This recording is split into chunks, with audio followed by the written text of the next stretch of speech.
12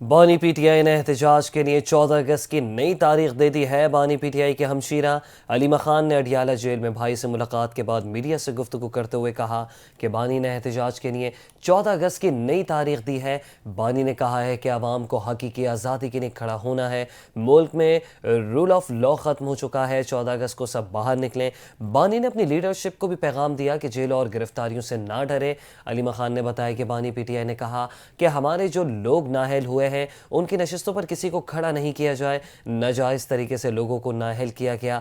بانی نے بچوں کے پاکستان آنے کے بارے میں پوچھا ہے۔ بانی کل کے احتجاج پر بہت خوش ہوئے۔ بانی نے ظلم و زیادتی دباؤ کے باوجود لوگوں کے احتجاج پر خوشی کا اظہار کیا ہے۔ پشاور ہائی کورٹ نے 9 مئی کے کیس میں سزا پانے والے پی ٹی آئی رہنما شبلی فراز اور زرتاج گل کی حفاظتی ضمانت منظور کر لی ہے۔ پشاور ہائی کورٹ نے دونوں رہنماؤں کی ضمانت کے لیے دائر درخواست پر محفوظ کیا گیا فیصلہ سنا دیا۔ پشاور ہائی کورٹ نے زرتاج گل اور شبلی فراز کو 11 اگست تک حفاظتی ضمانت دے دی۔ عدالت نے زرتاج گل اور شبلی فراز کو 11 اگست تک متعلقہ ہائی کورٹ میں پیش ہو کر اپیل دائر کرنے کی ہدایت کی ہے اور حکم دیا ہے کہ اس وقت انہیں گرفتار نہ کیا جائے۔ پاکستان تحریک انصاف کے بانی کی نااہلی کے خلاف فیض آباد کے مقام پر احتجاج کرنے کے مقدمے میں وزیر اعلیٰ خیبر پختونخوا الیمین گنڈاپور کا اشتہاری کا اسٹیٹس ختم نہ ہو سکا۔ انسداد دہشت گردی عدالت اسلام آباد کے ڈیوٹی جج عدالت نمبر 2 ابوالحسن اسناحات محمد ذوالقرنین نے کیس کی سماعت کی ہے۔ دوران سماعت عامر کیانی اور دیگر ملزمان عدالت میں پیش ہوئے۔ استغاثہ کے گواہان کے بیانات ریکارڈ نہیں ہو سکے۔ عدالت نے پیش ہونے والے ملزمان کی حاضری کے بعد سماعت ملتوی کر دی۔ صدر مملکت آصف علی زرداری سے عمان کے سفیر فہد سلیمان خلف القاروسی کی ایوان صدر میں ملاقات ہوئی۔ تجارت، سرمایہ کاری اور توانائی کے شعبوں میں تعاون کے فروغ پر گفتگو ہوئی۔ ملاقات میں دونوں ممالک کے تاریخی اور برادرانہ تعلقات کو مزید فروغ دینے کے عزم کا اعادہ کیا گیا۔ صدر آصف علی زرداری نے کہا کہ پاکستان اور عمان کے درمیان برادرانہ تعلقات مشترکہ مذہب، ثقافت اور اقدار پر مبنی ہیں۔ پاکستان اور عمان کے درمیان اقتصادی اور تجارتی تعلقات کو مزید وسعت دینے کی ضرورت ہے۔ آئی ٹی، تعمیرات، صحت، فوڈ سیکیورٹی اور توانائی کے شعبوں میں سرمایہ کاری بڑھانے کے وسیع امکانات موجود ہیں۔ حکومتی اور نجی شعبے کے قریبی روابط سے معاشی اور تجارتی تعاون میں اضافہ ہوگا۔ صدر مملکت نے پاکستان کی سلامتی کونسل کی غیر مستقل رکنیت کے لیے عمان کی حمایت پر شکریہ ادا کیا۔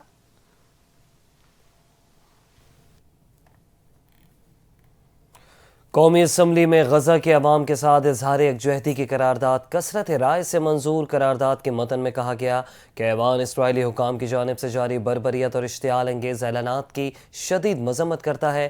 غزہ کے عوام تک انسانی امداد کی ترسیل کو روکنا تمام عالمی قوانین کی خلاف ورزی ہے۔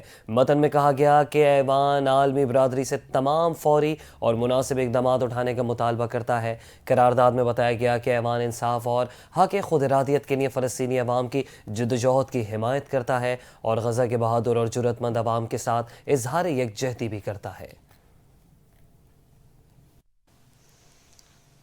وزیر اعلیٰ سندھ مراد علی شاہ کے اعلان پر محکمہ ثقافت نے جشن آزادی مارکہ حق کو شایع نشان طریقے سے منانے والوں کو انعامات دینے کا فیصلہ کر لیا۔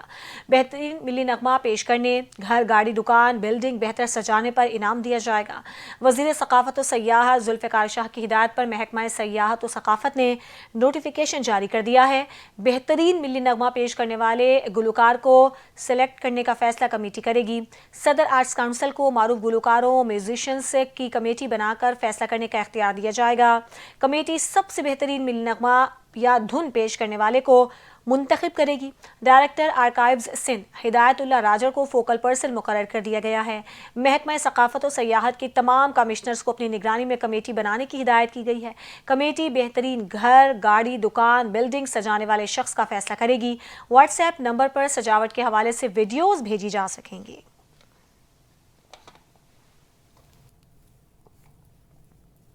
سندھ کے سینئر وزیر شرجیل انعام میمن کا سینٹ کمیٹی برائے ریلویز کی KCR کے لیے کوششوں کا خیر مقدم۔ شرجیل انعام میمن نے کہا کہ KCR کے لیے ایشیائی ترقیاتی بینک سمیت عالمی شراکت داروں سے رابطے جاری ہیں۔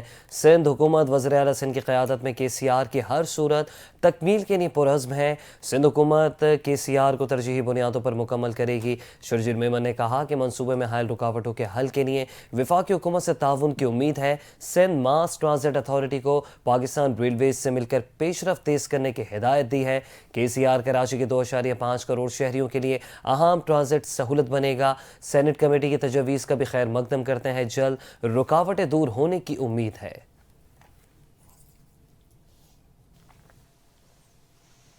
وفاقی حکومت نے بجلی بلوں کی مد میں ڈیجیٹل مردم شماری کرانے کا فیصلہ کر لیا ہے۔ ذرائع کے مطابق لیسکو سمیت تمام کمپنیوں کو ڈور ٹو ڈور سروے کرنے کے لیے مراسلہ بھجوا دیا گیا۔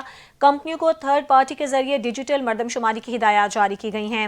ڈیجیٹل مردم شماری میں صارفین کے قومی شناختی کارڈ نمبر کا ریکارڈ لیا جائے گا۔ ذرائع کا بتانا ہے کہ گھروں پر نصب میٹرز کی تعداد بھی ریکارڈ میں شامل کر دی گئی ہے۔ کنیکشن گھر کے مالک یا کرایہ دار کے نام پر ہونے کا ریکارڈ بھی مردم شماری میں شامل کیا جائے گا۔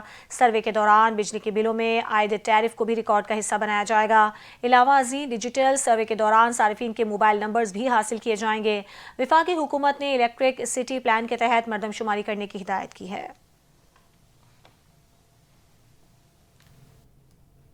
خبر قومی اسمبلی سے آپ کو بتائیں کہ قومی اسمبلی نے فوجداری قوانین میں 2 ترامیم کی منظوری دے دی ہے، جن کے تحت خاتون کے کپڑے پھاڑنے اور ہائی جیکر سے ملاقات یا تعلقات پر سزائے موت ختم کر دی گئی ہے۔ اسپیکر قومی اسمبلی سردار ایاز صادق کی زیر صدارت قومی اسمبلی کے اجلاس میں وفاقی وزیر قانون اعظم نذیر طارر نے فوجداری قوانین ترمیمی بل 2025 پیش کیا۔ وزیر قانون نے ایوان کو بتایا کہ سابق صدر ضیاء الحق کے دور میں خاتون کے کپڑے پھاڑنے پر سزائے موت متعارف کروائی گئی تھی، تاہم اس چیک کا غلط استعمال کیا جاتا ہے۔ ترمیم کے تحت اس جرم پر سزائے موت ختم کر کے سزا کم کی جا رہی ہے۔ انہوں نے بتایا کہ دوسری ترمیم سابق صدر پرویز مشرف کے دور میں لائی گئی شخص سے متعلق ہے، اور یہ شخص ہائی جیکنگ کے ملزم کی کسی دوسرے شخص سے ملاقات یا تعلقات پر اس شخص کو بھی سزائے موت دینے کی سزا تجویز کرتی ہے۔ ترمیمی بل پر JUI کے رکن عالیہ کامران نے مخالفت کی، جس پر ایوان میں رائے شماری کروائی گئی۔ رائے شماری پر ایوان نے کثرت رائے سے ان دونوں بلوں کو منظور کر لیا۔ افریقی ملک گھانا میں فوجی ہیلی کاپٹر گر کر تباہ ہو گیا، 2 وزراء سمیت 9 افراد ہلاک ہو گئے۔ حکومتی ترجمان کے مطابق ہیلی کاپٹر حادثے میں گھانا کے وزیر دفاع اور وزیر ماحولیات بھی ہلاک ہوئے۔ حادثے میں ہلاک ہونے والوں میں ایئر فورس کا 3 رکنی عملہ اور حکومتی اہلکار شامل ہیں۔ گھانا کے صدر نے حادثے کو قومی سانحہ قرار دیتے ہوئے لواحقین سے افسوس کا اظہار کیا ہے۔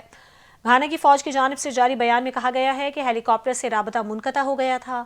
حادثے کی تحقیقات جاری ہیں۔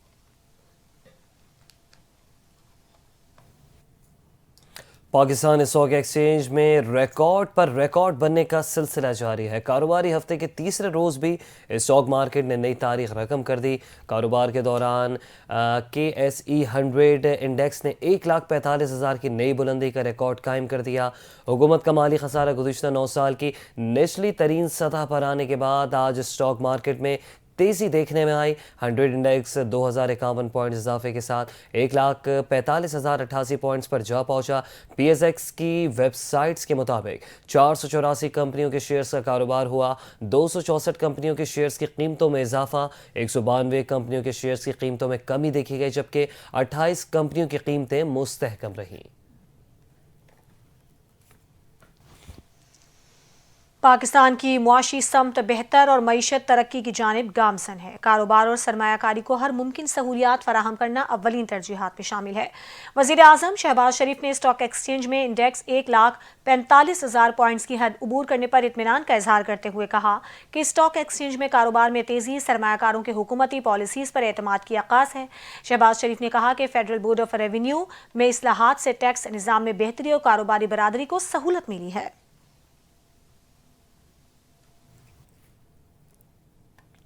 اور ملک میں بڑھتی بے روزگاری، معیشت میں استحکام اور کم تنخواہوں کے باعث رواں سال کے ابتدائی 6 ماہ میں تقریباً 3.5 لاکھ پاکستانی افراد ملک چھوڑ گئے اور ملک چھوڑنے والے افراد میں اعلیٰ تعلیم یافتہ افراد سمیت انتہائی تکنیکی افراد بھی شامل ہیں، جبکہ ڈاکٹر سمیت نرسز کے ملک چھوڑ جانے سے ملک کے نظام صحت پر بھی مسائل بڑھنے لگے ہیں۔